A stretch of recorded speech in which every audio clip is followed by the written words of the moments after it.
క్రీస్తునందు ప్రియులైన ప్రతి ఒక్కరికి మన రక్షకుడైన యేసుక్రీస్తు వారి నామంలో శుభాభివందనాలు తెలియజేస్తూ దేవుని వాక్యాన్ని ధ్యానించడానికి మరొకసారి ప్రేమతో ఆహ్వానిస్తూ ఉన్నాను. అందరూ బాగున్నారా? చాలా రోజుల తర్వాత ఈ విధంగా మీతో దేవుని వాక్యాన్ని పంచుకోవటానికి మరొక అవకాశం ప్రభువు కలిగించినందుకై ప్రభువుకు నేను కృతజ్ఞతాస్తుతులు చెల్లిస్తూ ఉన్నాను. పరిశుద్ధ గ్రంథములో దేవుని వాక్యాన్ని ధ్యానించుటకు ఈ పూట మనకు అవసరమైన వాక్య భాగాన్ని చదువుకుందాం రండి. ఆదికాండం 7వ అధ్యాయం 1వ వచనం. యెహోవా, ఈ తరములో నీవే నా ఎదుట నీతిమంతుడివై యుండుట చూచితిని గనుక నీవును నీ ఇంటి వారును ఓడలో ప్రవేశించుడి. దేవుడు నోవాహుతో ఇక్కడ మాట్లాడుతున్నటువంటి సందర్భం ఈ సందర్భం. ఎవరైనా మనల్ని చూస్తే ఒక రకంగా, ఎవరు మనల్ని చూడకపోతే మరొక రకంగా ప్రవర్తించేటువంటి వారంగా మనం ఉంటాం. కానీ మన జీవితంలో మనము మర్చిపోతున్నటువంటి ఒక విషయం ఏంటంటే, నిజానికి మనలను ఎవరు చూడని సందర్భం అనేది జీవితంలో లేనే లేదు. ఎందుకంటే దేవుడు సమస్తాన్ని చూస్తున్నవాడుగా ఉన్నాడు. మన దేవుడు చూచేవాడై ఉన్నాడు. ఆయన ఆకాశమందు ఆసీనుడై భూలోకంలో ఉన్న ప్రతి దానిని దృష్టించుచున్నాడు. కీర్తనల గ్రంథం 33వ కీర్తన 13, 14 వచనాలు ఇలా చెప్తున్నాయి. యెహోవా ఆకాశములో నుండి కనిపెట్టుచున్నాడు, ఆయన నరులందరినీ దృష్టించుచున్నాడు, తానున్న నివాస స్థలములో నుండి భూలోక నివాసులందరి వైపు ఆయన చూచుచున్నాడు అని దేవుని వాక్యంలో రాయబడింది.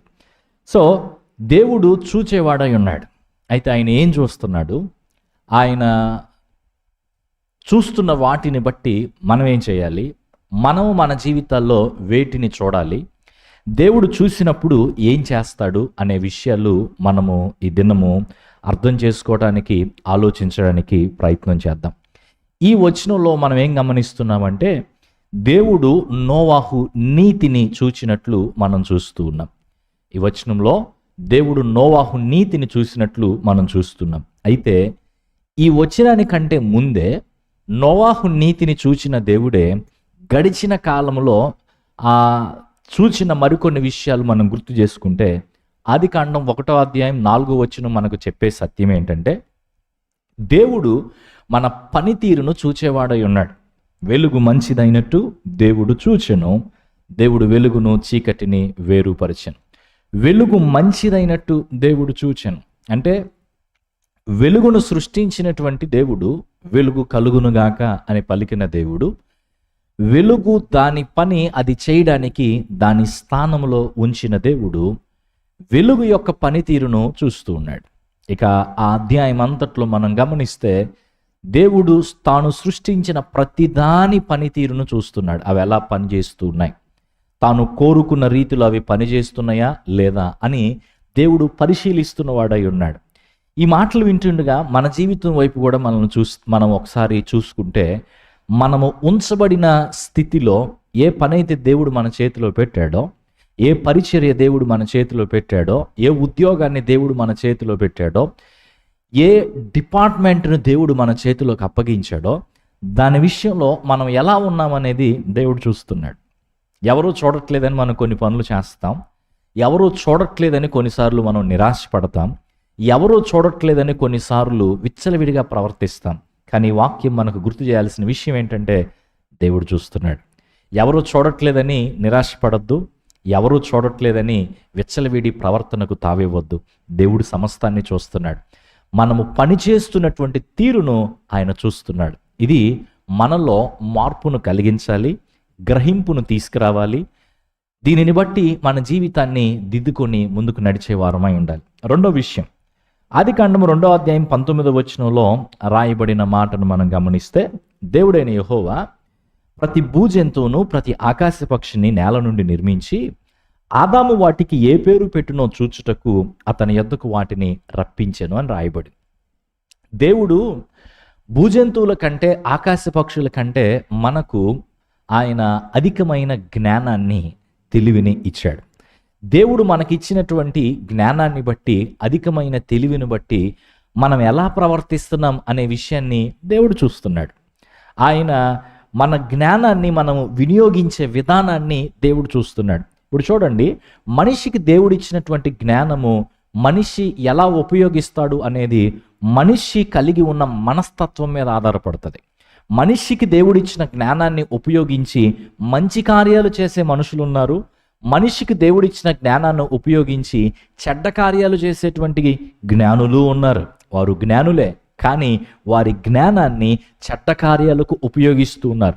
వారి జ్ఞానాన్ని సమాజంలో మేలు కలిగించడానికి కాకుండా ఇతర కార్యముల కొరకు ఉపయోగిస్తూ ఉన్నాడు.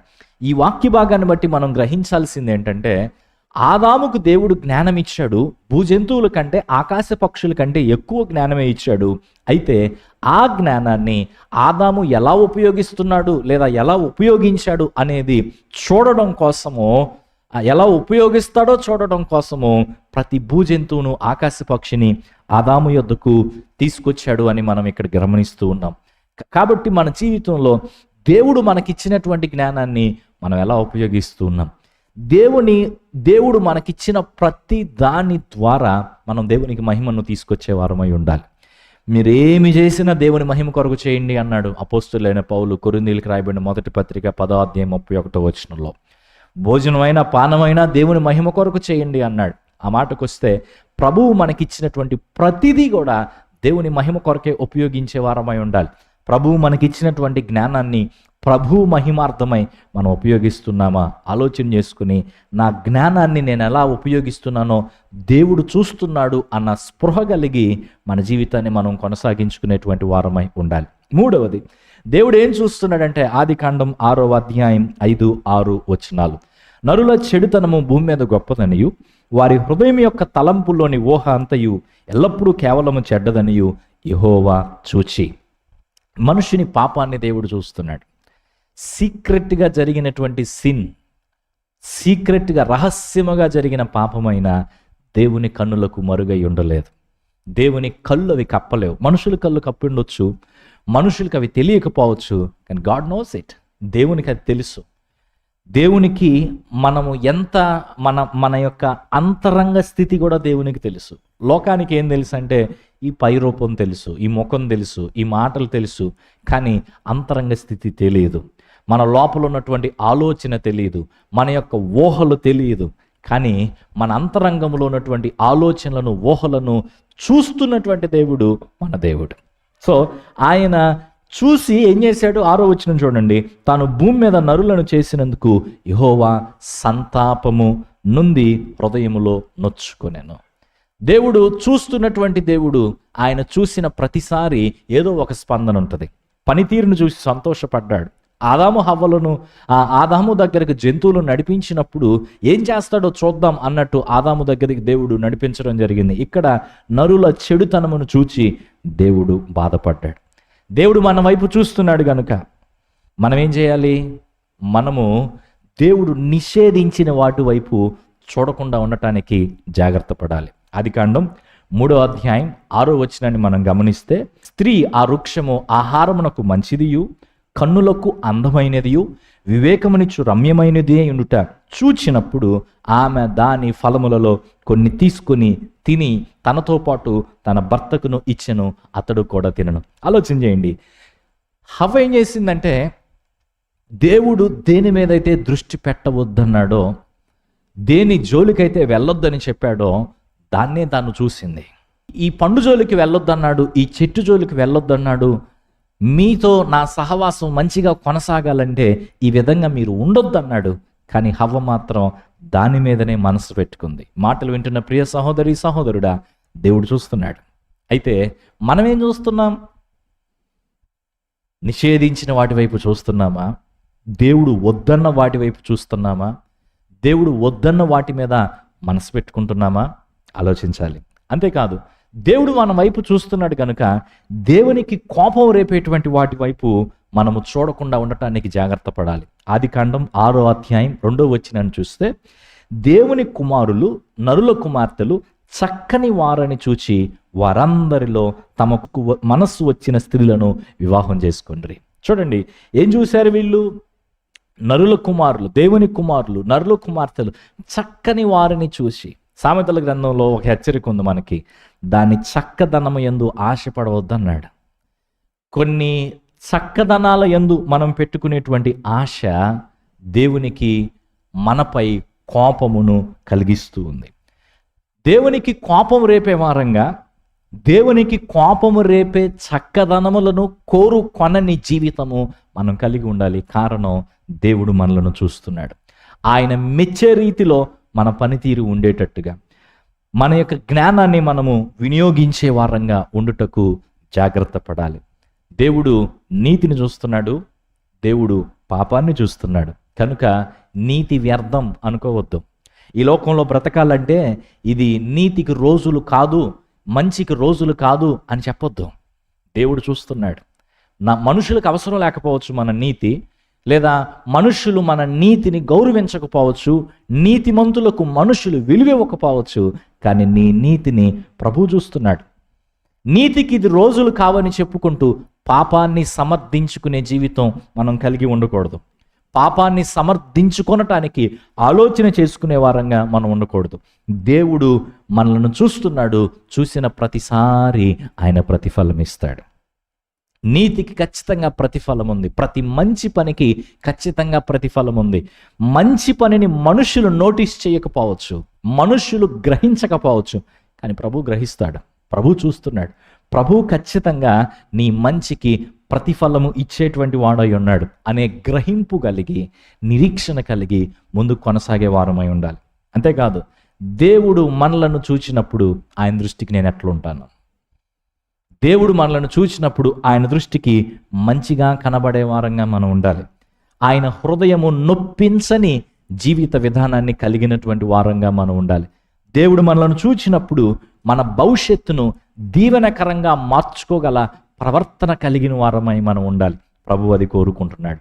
కాబట్టి ప్రియ సహోదరి సహోదరుడా, దేవుడు చూస్తున్నాడన్న ఈ మాటను బట్టి, ఈ అంశాన్ని బట్టి మన జీవితంలో ప్రభువుకి ఇష్టంగా నడుచుకోవటానికి తీర్మానం చేసుకుందాం.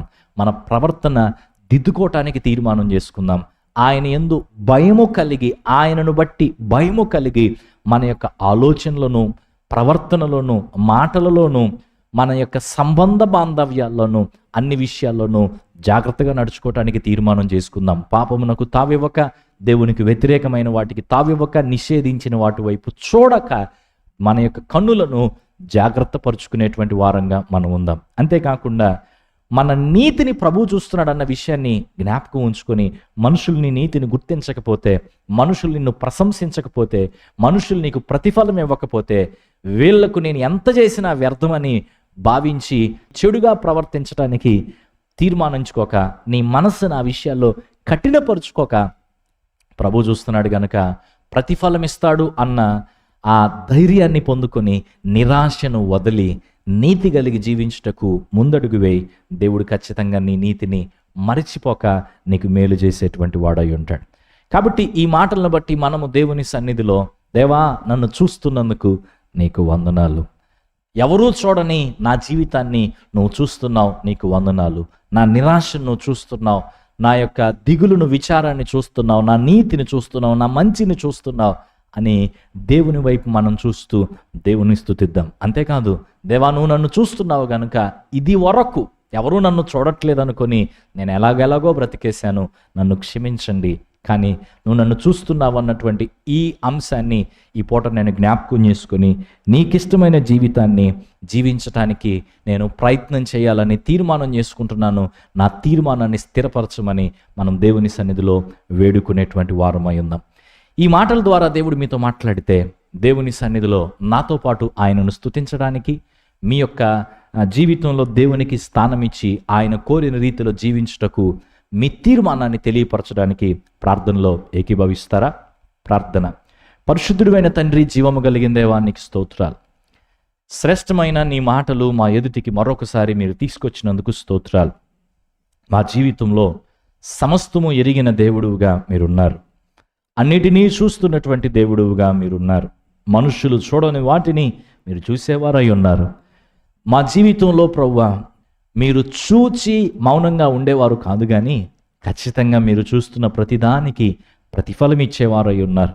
మా పనితీరు చూస్తున్నారు, మా జ్ఞానాన్ని మేము ఎలా ఉపయోగిస్తున్నామో చూస్తున్నారు, మా పాపాన్ని మీరు చూస్తున్నారు కనుక మేము మా జీవితాల్లో మీరు నిషేధించిన వాటిని చూడాలనేటువంటి ఆలోచనలు పక్కన పెట్టి మా జీవితాల్లో మాకు నచ్చిన వాటి వెంట మేము పరిగెత్తి నీకు కోపం రేపే వారంగా కాకుండా మీరు మమ్ములను చూచిన దినాన్న మీ దృష్టికి మంచిగా ఉండే వారంగా, మీరు మమ్మలను చూచిన దినాన్న మా భవిష్యత్తును దీవెనకరంగా మార్చుకోగలిగిన ప్రవర్తన కలిగిన వారమై ఉండుటకు సహాయం చేయండి. నిరాశపడక నీతి కలిగి మా జీవితాన్ని కొనసాగించుకున్నట్లు మేము తీర్మానం చేసుకుంటున్నాం. ఆ తీర్మానాన్ని స్థిరపరిచి ముందుకు కొనసాగునట్లు బలపరచమని ప్రార్థిస్తున్నాం. ఈ మాటలు విన్న ప్రతి ఒక్కరూ ఎంతమంది ఈ తీర్మానాన్ని గైకొంటున్నారో, ఈ తీర్మానాన్ని అంగీకరిస్తున్నారో, వారి జీవితాల్లో ఆ తీర్మాన ప్రకారంగా మీరు చూస్తున్నారన్న స్పృహ, మీరు చూస్తున్నారన్నటువంటి గ్రహింపు వారి జీవితంలో వారు కలిగి దానిని బట్టి నిరాశ చెందక భక్తి కలిగి విశ్వాసముతో ఆత్మీయతతో ముందుకు కొనసాగునట్లు సహాయం చేయండి. ఈ ధ్యానాలు కొనసాగుతుండగా మాకు దినదినానికి నీ యొక్క నడిపింపును దయచేసి నూతన ఊట కలుగు చేసి నీ వాక్యాన్ని సమగ్రంగా అర్థం చేసుకొని మా జీవితాలు నీ వాక్యం మీద కట్టుకున్నట్లు నీ కృప అనుగ్రహించి నడిపించమని సమస్తమైన మహిమ ఘనత ప్రభావాలు మీకే ఆరోపిస్తూ ప్రభువును రక్షకుడైన యేసయ్య నామములో వేడుకుంటున్నాం మా తండ్రి, ఆమెన్. ప్రభు మీకు తోడయుండి మీ యొక్క జీవితాల్లో దేవుడు చూస్తున్నాడన్నటువంటి గ్రహింపును బట్టి మీరు జీవించుటకు సహాయము చేయునుగాక. ఆమెన్.